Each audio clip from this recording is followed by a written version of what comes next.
Just before this episode, here's how you can get more from Never a Truer Word. If you're listening to this podcast on Spotify, you can subscribe to this channel to get early access to the weekly analysis episodes, video episodes so you can see the statements as I analyse them, and exclusive content too. And if you're here on YouTube, then become a member of the channel to get early access to everything and exclusive content not available anywhere else.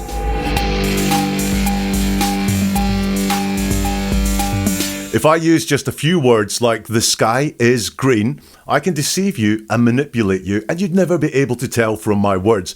There's much more chance you'll see deception and manipulation, if it's happening, when I use many more words, like 6 minutes worth of them, in a voice note to an A-list actress. Hey, Blake.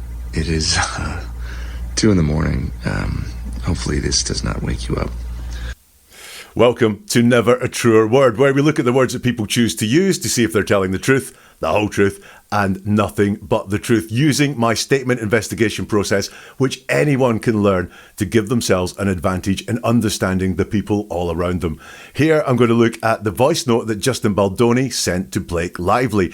Well, the one that's been leaked anyway, and I'm going to examine it word by word to see what's really going on inside it. Is he a nice, caring guy, or is something a little bit darker happening? Heads up, by the way, I'm only analysing Justin Baldoni here. I'm not going to have any conclusions at all about Blake Lively, although if you want to commission that, feel free to get in touch and we can have a chat. So here's some things to look for when we're analysing this voice note. It's 6 minutes long. Look for repeated words and concepts. What does he bring up time and time again? That will give us some indication of Justin's priorities and perhaps his reason for leaving the voice note. Look at what he jokes about. Often jokes are very revealing about someone's personality and someone's character. And in this especially, look at who he puts down. He's quite self-depreciating, but is that genuine? We'll have some conclusions on that towards the end. So let's dive into the voice note. Hey, Blake. It is 2 a.m. Hopefully this does not wake you up. Whew. Wow. There's so much I want to say to you, and I hope that we can FaceTime or see each other in person soon and get to talk more. But I'm just going to send you a few thoughts, and hopefully it's not going to be more than a few minutes. But I don't have the best track record.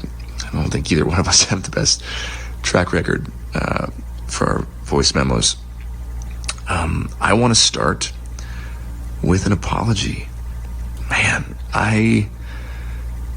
reading the second part of your message, my heart sank, and I'm really sorry.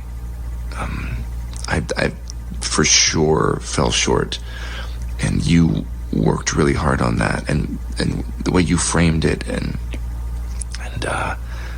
how that made you feel. I just want to say thank you for sharing that with me. That takes a lot of trust and vulnerability, and I feel really grateful that you feel safe enough to tell me that that's how you feel and share that with me. Justin using his best FM DJ voice there, and he starts with, "Hey, Blake."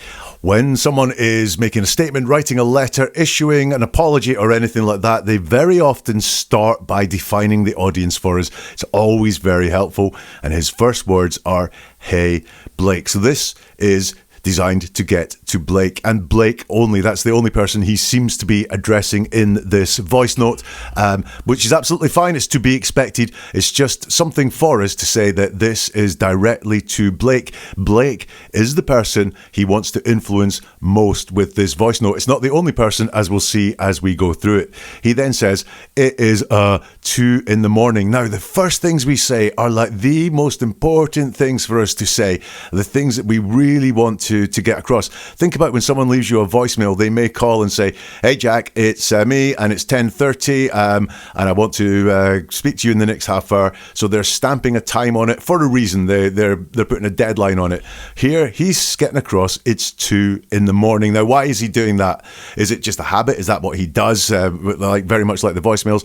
Or is he trying to show how hard I'm working, how much I'm thinking about you because, hey, I'm doing this at 2 o'clock in the morning? He continues, hopefully this does not wake you up. So I've got something going on here. I'm waking up at 2 o'clock in the morning. I am awake and I am working on things and I'm trying to contact you. And you, Blake, you're asleep. You're not quite working as hard as me. That's the difference that he seems to be making there. Although it seems very nice. It seems like a nice thing.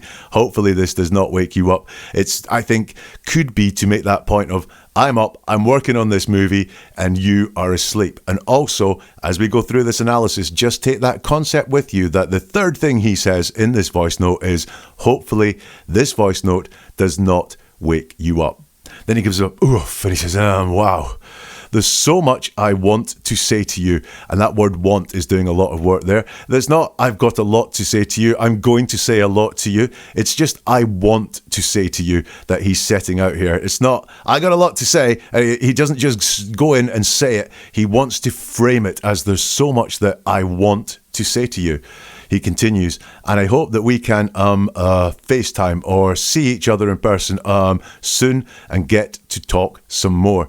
And this is one of his priorities, is actually getting face to face with Blake in this voice note. You can see here, I hope that we can FaceTime or see each other in person and get to talk more. And I believe as we go through this, we'll see that for good or bad, one of Justin's priorities in all of this is wanting to be together with Blake. And that is potentially going to get just a little bit creepy. And look, he set out at the beginning of this voice note, there's a lot I want to say to you, and I hope that we can do it in person. Although he doesn't say I can say these things to you in person. They're separate. There's so much I want to say to you, and I want to meet you.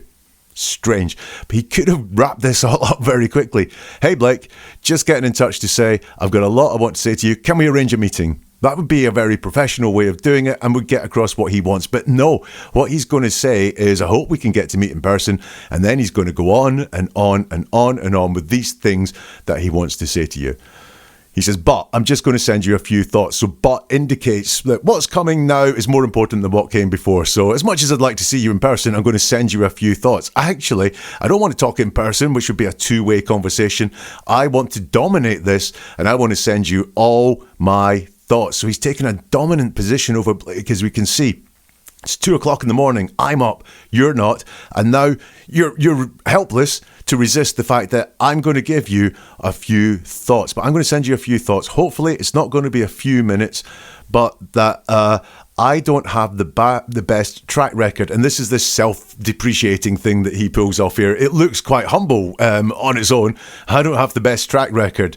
And then he says, I don't think either of us have the best track record. So what he's doing here, again, it's that dominant thing that's going on. He says, I don't have the best track record, which would put him below anyone who's got a good track record. So he's bringing Blake down to his level as well and saying, I don't think either one of us has the best track record for our voice memos. So that we've just gone through the first paragraph of this voice note, and I can see two themes coming out here. Number one is he wants to assert domination over Blake, although he's trying to do the nice guy thing, and he's got, hey, the nice voice going on there. He's trying to assert some domination over her, and also he wants to see her in person.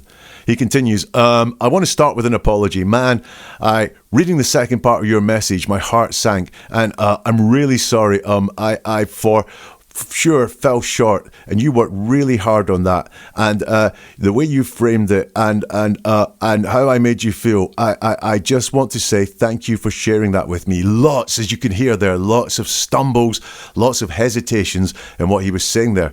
And he says, I want to start with an apology. We've got this word want again. It's not I am starting with an apology. Here is an apology for you. It's just a wish. I want to start with an apology.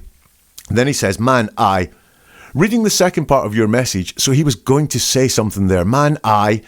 And that something, he was going to own it because he has the word I there. So is it, man, I'm sorry for what I did. Man, I'm sorry for disrespecting you. Man, I messed up. We don't know, because he pulled out of that thought that he was going to own with the word I. And what he says is, reading the second part of your message, my heart sank. So that's much more distant than him owning it. He does say my heart sank, and he does take ownership of that. But it's really passive, reading the second part of your message. It was her message that made the heart sank, not what he did. He says, and I'm really sorry. And that word really is persuasive. He could say, I'm sorry. That would be straightforward. It would be sincere. But he's got to say how sorry he is. It doesn't change the meaning of saying I'm sorry. It's just, I want to convince you how sorry I am with I'm really sorry. And he's going to use really a lot here. It's his go-to word to move something from just being factual to being persuasive. I'm really sorry. I for sure fell short. For sure is a convincing phrase. So this is turning into less of a voice note where he's explaining things or apologizing, and it's like a sales job that's going on. He's using lots of persuasive and convincing language. I for sure fell short. So for sure is like, you could just say I fell short. Yeah, again, that would just be factual and straightforward, but he's adding more in there. So for sure, fell short. And you worked really hard on that. And the way you framed it and how that made you feel, I just want to say thank you for sharing that with me. So what we've got going on there is that stutter on the I. When we say I, it's about us. It's very personal. Very often we will stutter on the I because what we're going to say is join the I to the thing that we're going to say next. Sometimes that can be psychologically quite hard for us. And we think about it in our heads. Do we really want to say this? Am I saying the right thing here? Because I'm putting the word I on it and we have that stutter there. I just want to say thank you for sharing that with me. But in all that, can anyone tell me what he's sorry for? He says, I want to start with an apology, and he says, I'm really sorry. He says, I fell short. At what? What is he sorry for there? He's not owning this apology. He's not being specific at all so far about what he's sorry for. He continues, that takes a lot of trust and vulnerability, and I feel really grateful that you feel safe enough to tell me that that's how you feel and share that with me. So on the surface, this looks like, I'm admiring you, Blake. I'm admiring your vulnerability and the fact that you were brave and did this. But if you actually look at it, it's saying, you're great for trusting me, feeling safe with me, and sharing with me. That takes a lot of trust and a vulnerability. I just feel really grateful that you feel safe enough to tell me that's how you feel and share that with me. Listen, Blake, you're great for seeing what a great guy I am. And just look at the composition there. It's really all about him. We've got his personal pronouns in there. I feel really grateful that you feel safe enough to tell me that's how you feel and share that with me. There are 4 personal pronouns in that section there and just 2 around Blake. I feel really grateful that you feel safe enough to tell me that's how you feel and share that with me. So this really, as much as it looks nice, is all about him. Let's get some more from the voice note. And I'm really sorry. I f***ed up. That is a fail on my part. One thing you should know about me is I will admit and apologize when I fail. I am far from perfect. I'm a very flawed man, as my wife will attest. And and I'm going to f*** up. I'm going to say the wrong thing. I'm going to put my foot in my mouth. I'm going to f*** you off, probably, but I will always apologize and find my way back to center. That is one thing I can assure you of. And I'm sorry I made you feel that way. That must have felt terrible. And I will for sure do better. That was not my best weekend, and I should have given it more time. And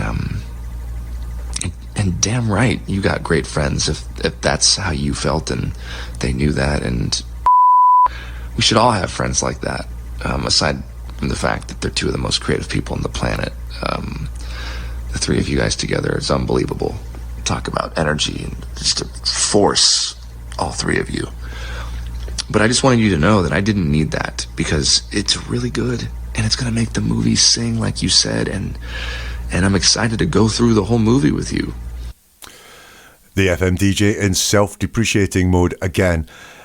But is it all that it seems? He starts that extract saying, and I'm really sorry I effed up. This is a fail on my part. One thing you should know about me is I will admit and apologise when I fail.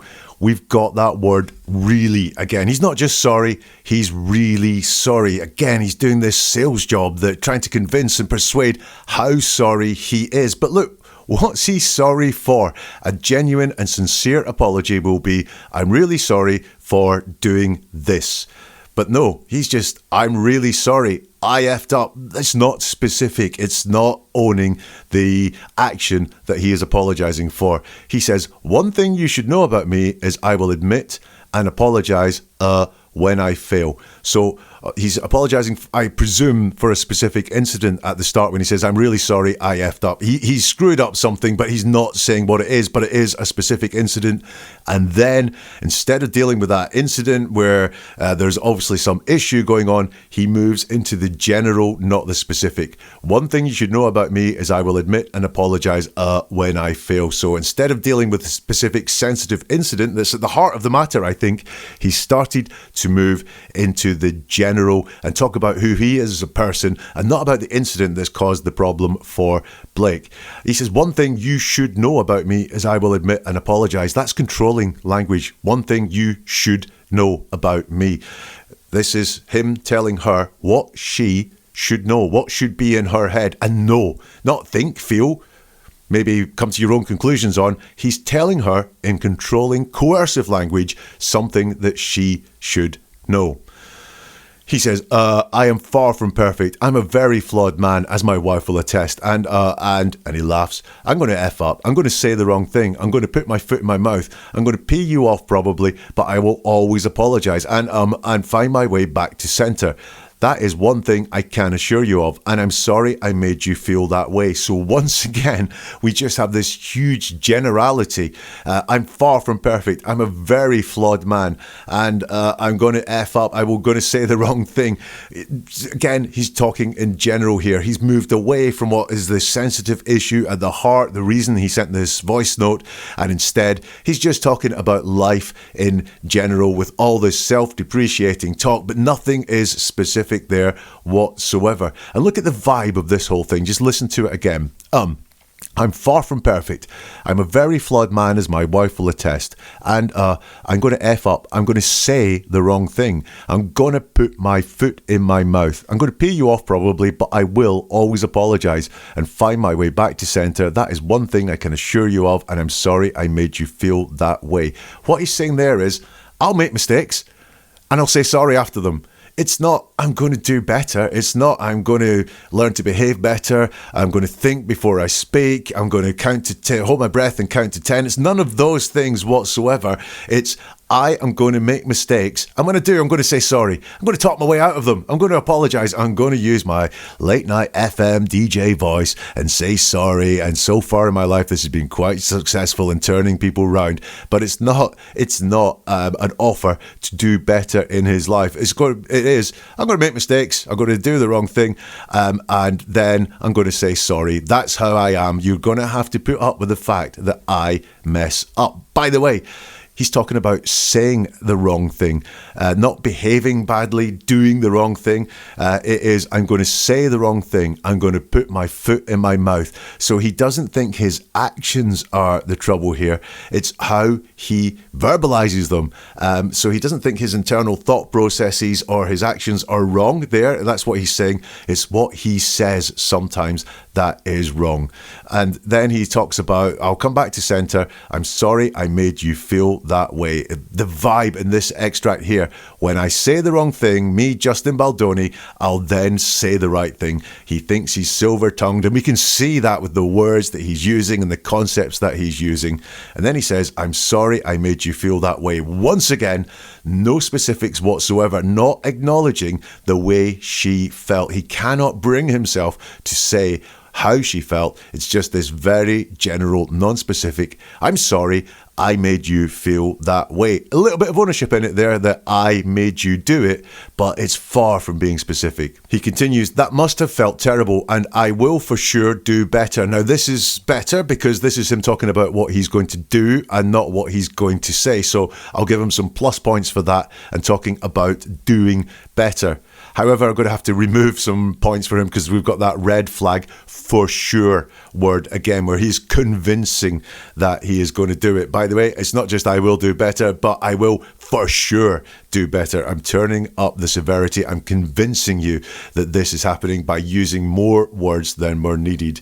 He says, that was not my best weekend. Again, he's not specific. He's not specific about what it is he's done. He's not specific about what it is he's done wrong. He's not even specific about what was wrong with what he's done. Just that was not my best weekend. And I should have given it more time. And damn right, you've got great friends. If that's how you felt, little slip up there. He may well be very smooth with words and be able to use all his persuasive and convincing language. But listen, like I say, the truth will leak out. The more words you use, the harder it is to control what you say, the harder it is to get the right word on the right note all the time. And what he said is, if that's how you felt. So even then, he's not giving her legitimacy of saying, you've told me how you feel and I'll believe you because, well, why would you be lying? He's saying, I think you might be lying there because it's only if that's how you felt. It's like one of those apologies where someone says, I'm sorry if any offence was caused, not I'm sorry for the offence I caused. It's qualified. It's that if that's how you felt. He focuses very much on her friends here. You've got great friends. They knew that. We should all have friends like that. I think he's sensitive that she's told him that she's told other people about what happened. And I think here he is upset, unhappy that other people know what he did. It's not just kept between him and Blake, but she has told other people about it. I think they knew that is the key phrase there. So you've got great friends, if that's how you felt, and they knew that. And Bleep, we should all have friends like that. So I think he really is sensitive about the fact that this has not just been kept between himself and Blake, that her friends now are in on it and her friends may think less of him. And I think he's sucking up to these friends as well. We should all have friends like that. And they're two of the most creative people on the planet. Again, it's like a little sales job, isn't it?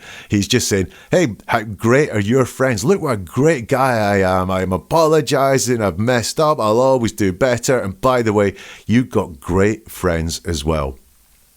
He continues, the three of you guys together, it's unbelievable. And we've got more there of just how great these friends are. Talk about energy, just a force, all three of you. You can see there he's trying to win not just Blake, but the friends over with that. But I just wanted you to know that I didn't need that.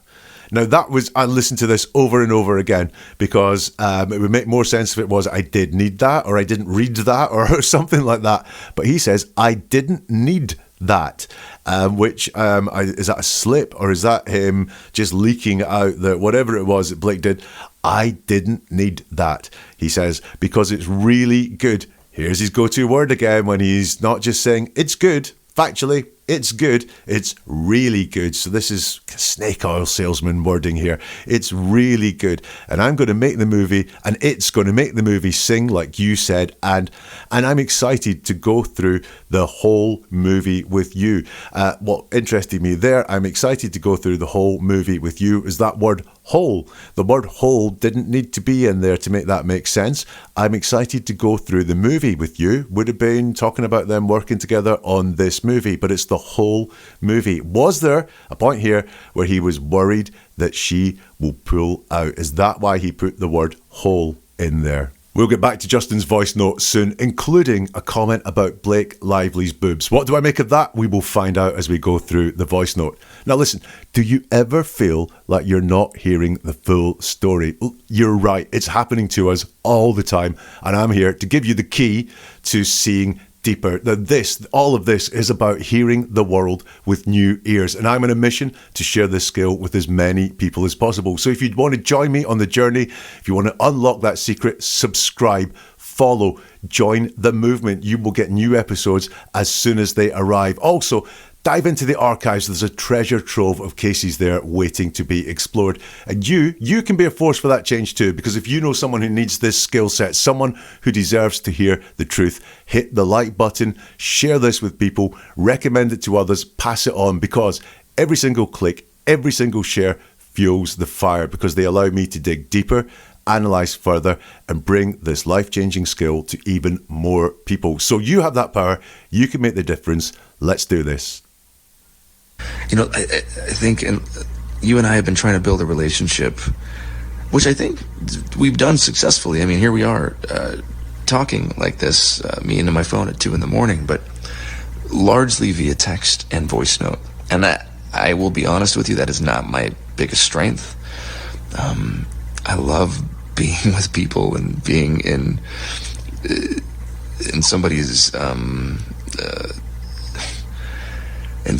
space and being face to face, and I feel like that's where I excel, and definitely fallen short at times in our text and voice note exchanges, because there's so much to communicate and there's so much happening, and all that to say, I'm just really looking forward to spending time together, and I think that's going to really go a long way for our chemistry, which I believe is there.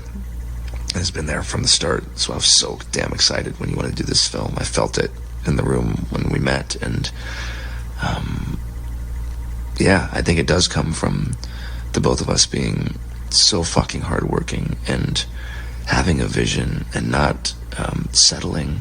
He begins there saying, you know, I think that you and I have been trying to build a relationship, which I think we've done successfully. We have that stutter on the I again. You know, I think this is something that's stressful for him to say. He's maybe thinking about his words. He's thinking, should I actually say it? So he goes, I think. And then what he says is very odd. He says, you and I have been trying to build a relationship. Now, trying always involves failure. If you've been trying to do something, it hasn't been a success. What have you been doing all morning? Trying to fix the car.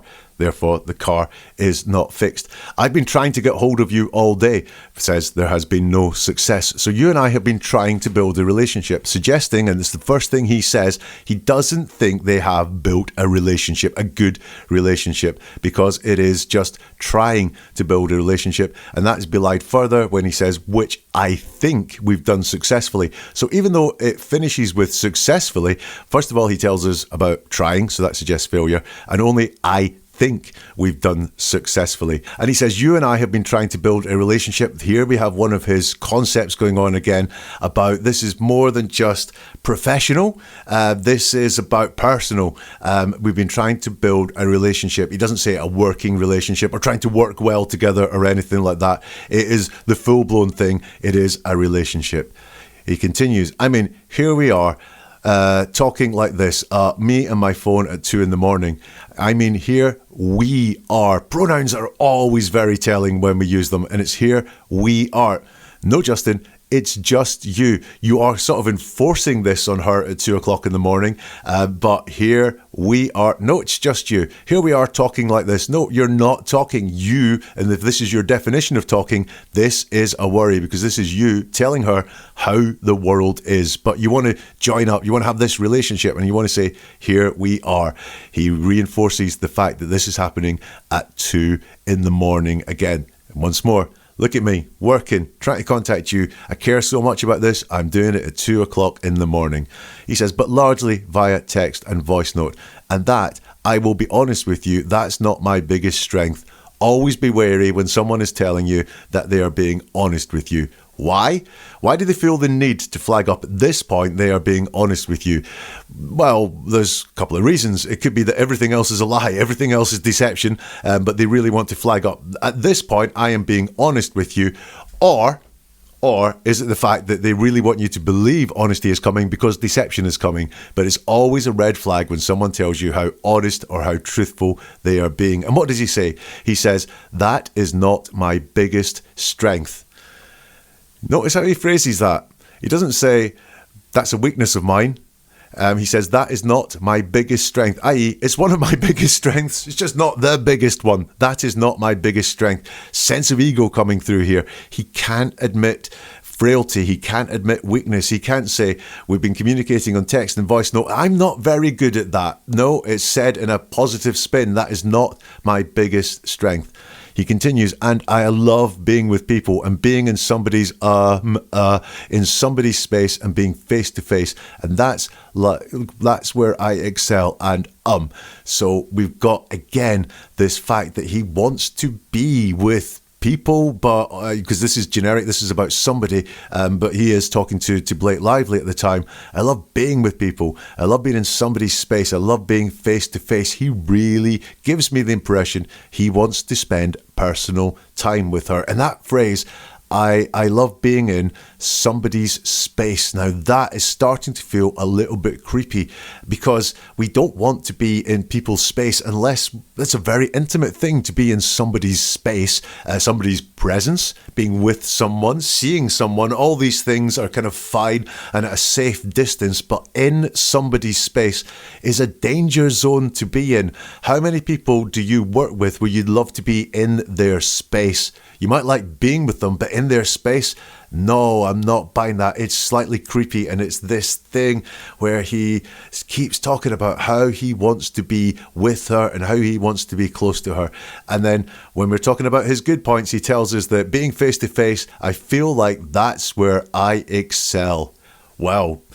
Not shy of an opinion on himself, especially a positive opinion on himself. Something is not his biggest strength, but he will also tell us where I excel. He continues, definitely fallen short at times in our text and voice note exchanges because there's so much to communicate and there's so much happening. Now, there's no pronoun there. It's not I have definitely fallen short at times in our text and voice note exchanges. It's not we have definitely fallen short at times in our text and voice note exchanges. He's not owned this with any kind of pronoun, or not owned it with any kind of pronoun. You have definitely fallen short at times in our text and voice note exchanges. He's dropped the pronoun, which suggests to me it's about himself, and he knows he's fallen short at times. So who has, but also he uses our. Does that mean he's, again, doing this, we're both as bad as each other or we're both as good as each other concept that's there? He does not want, in my opinion, to put himself below Blake. He does not say, I'm rubbish at these, I'm not very good at these, you're way more better at text and voice notes than me. He just is, we've definitely fallen short at times in our text and voice note exchanges because there's so much to communicate and there's so much happening. And all that to say, I'm just really looking forward to spending time together. This feels more romantic or friendship-like than a working relationship. It's not, I'm really looking forward to working together. It's, I'm really looking forward to spending time together. I'm starting to get a little bit creeped out. He says, and I think that's going to go a long way for our chemistry, which is there and has been from the start. So what do you think when someone says, I think that spending time together is going to go a really long way for our chemistry? That means that the chemistry is starting from a small point and will go to a bigger point, yeah? I think that that's really going to go a long way for our chemistry. Reads to me like we don't have very much chemistry going at the moment. We need to spend some time to get the chemistry going because it's got a long way to go, the chemistry. And I think he realises that because he then corrects us himself and says, which I believe has been there from the start. So the chemistry is there, but it needs to go a long way, but it's been there from the start. That doesn't hang together. I think he realises the mistake that he made there. I think he realised that he's leaking that he thinks they don't have very good chemistry. They need to spend some time together to get this chemistry going. But he realises that might be putting himself down. That might be putting Blake down and get Blake's anger up. So then he goes, which I believe has been there from the start. He continues, so I was so damn excited when you want to do this film. I felt it in the room when we met, and yeah, I think it does come from the both of us being so fucking hardworking and having a vision and not settling. We've got some pronouns going on here. I was so damn excited when you want to do this film. I felt it in the room when we met, and yeah, I think it does come from the both of us being so fucking hardworking and having a vision and not settling. You'll see in all that there, she is only as good as him. He cannot talk about anything that she is good at without joining himself in and saying, I am as good as you. So we're both hardworking. We both have a vision. We both do not settle. So again, I really don't like this. He cannot pay her anything like how good she is without joining himself into it as well, and never once allowing her to be better than him. And again, very common concept from Justin is he talks about in the room when we met, this physical contact that was there. Obviously very important for him. Let's have some more from his voice note. And I'm excited to have a creative partner in that with you. And it's just really exciting. There's so much more to say. There's so much I want to say. And there's one thing that I do need to say, which is I am so sorry you have been through what you've been through with these other filmmakers and producers or whoever the people were that you worked with. It just me off. Those heads that I'm just still kind of blown away that this is the industry that we're in and that you've experienced that as a woman. And I know I don't need to say it, but that's not at all going to be or will be, and hopefully it's not been the experience with me. There's nothing more exciting to me like that I get to work with Blake Lively and have her, all of her. I mean, that's what I want. And so there's been no hesitancy with me sending you the final draft file. I am totally fine with that. The only reason I didn't send it today was because I was trying to implement and add your notes into my working draft, which is already like I'm all over that draft right now. So there's a whole bunch of new stars that are going to be collated pages. And I just haven't had a chance to send it to you. But there's no hesitancy. I'm happy to send it to you. And I'm sorry that has happened to you before. That section begins, and I'm really excited to have I'm excited to have a creative partner in that with you, and it's just really exciting. So here comes Snake Oil Salesman's favorite word to just say the facts, tell us how he feels, but to tell us that he really feels this. It's just really exciting. There's so much more to say. There's so much I want to say. And there's one thing I do need to say. Now, this is about 5 minutes in, and it's like an afterthought, the thing that he needs to say, which is dealing with something horrible that's happened in Blake's career earlier on. But he's been so busy talking about himself, getting across his point, and saying what he wants to do, that he seems like he's forgot to acknowledge it. And 5 minutes in, and there's one thing that I do need to say, which is, I'm so sorry you have been through what you've been through with these other filmmakers and producers or whoever, the people that you worked with. Again, general, not specific. You've been through what you've been through. What does that even mean? It's not acknowledging what she has raised at all. It's taking it down to, I wasn't really listening. You said you were unhappy with something at work. Yeah, look, I'm sorry you've been through what you've been through with filmmakers, producers, or whoever, just people that you worked with. So he's been very general, non-specific, dismissive, I think, of what she said. It just bleeped me off, those dickheads, that I'm still kind of blown away that this is the industry we're in, and that you experienced that as a woman, joining himself to Blake there with the pronoun we. This is the industry that we're in, and that you experienced that as a woman. He continues, and I know I don't need to say it. So this is convincing language again. He could just say it, but he's going to say, I don't need to say it. You know, the fact that I'm saying it is pretty damn obvious. That, you know, you're a bit stupid if you question this, because I don't need to say it. This is the language again of control, of coercive control. I don't need to say it, but that's not at all going to be or will be. So we've got this, he realizes again, going to be is sometime in the future. So the behavior that he's talking about could be prevalent now, but it's not going to be the behavior. And then he corrects himself and says, or will be. Hopefully it's not the experience with me. So it's very vague. He's not saying that's not me at all. He's saying that's not going to be me. That will not be me. Hopefully it's not been the experience with me. So there's not a lot of certainty going on there, that he places himself against against these other people that Blake had the problem with. He says, hopefully it's not been the experience with me. There's nothing more exciting to me like that I get to work with Blake Lively and have her, Oliver. I mean, that's what I want.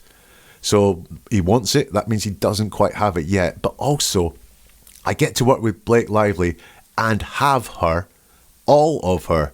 That is ownership language. That is not nice at all. He wants to have Blake Lively. There's two meanings to that phrase, to have Blake Lively, and I would wonder from the content of this voice note which one of those two meanings he actually means. He says, and so there's been no hesitancy with me sending you the final draft file. Now, a little bit of and so storytelling going on here, which is when we're telling a story and we use and so, we're flagging up, we're going to give you a reason for all of this. An excuse is coming up. And what he says is, there's been no hesitancy with me sending you the final draft file. That's in the negative. So it's not, so I'm going to send you the draft file soon. It's that there's been no hesitancy with me sending you the draft file. I would suggest there has been hesitancy sending the draft file, as we will see, but he stated that in the negative. He doesn't own that with the I. He doesn't say, I have had no hesitancy sending you the final draft file. It's, there's been no hesitancy with me sending you the final draft file. So a little bit of distance there around the hesitancy. He continues, I'm totally fine with that. The only reason I didn't send it today was because I was trying to implement and add your notes into my working draft, which is already like, I'm all over that draft right now at 2 o'clock in the morning. I'm working hard for you. So there's a whole bunch of new stars that are going to be collated pages. I just haven't had the chance to send it to you, but there's no hesitancy in the negative again. I'm happy to send it to you, and I'm sorry that this has happened to you before. He hasn't sent this file yet, has he? For some reason, he has not sent this file, despite telling us that I'm happy to send it to you, despite the fact that he said there's no hesitancy. Here's the reason why I didn't do it, but I'm really happy to send it to you. But he hasn't sent her the file for some reason. And he says, I haven't had a chance to send it to you. He has had a chance to leave a 6-minute voice note. How long does it take to go attach file, blakelively@gmail.com, send? Doesn't take very long at all. So he does have some hesitancy in sending it to her. And that was spotted in that negative phrase. There is no hesitancy. The focus is on the hesitancy of sending it and not the proactiveness of being able to send that attachment. And I hope after this experience there will be a new, I don't know, I hope it'll be healing in some way. Because that's all I want. I want this movie to be healing. I want this movie to be commercial, just like you, and affect people and touch people. And I want to walk you through my whole plan and the work that we're doing with the domestic violence partner that we found, No More, and just my vision. And I just know that this can be really, really special, and it's going to be special. And you're the secret sauce, and we're the secret sauce. And anyways, I have so much more to say. I'm going to stop rambling because, Jesus Christ, it's been 6 minutes and 30 seconds, so me. I'm sorry. You probably have kids all over you and a baby on your boob, and you're listening to me ramble at 2 in the morning. I hope you're feeling better, and give Ryan my love.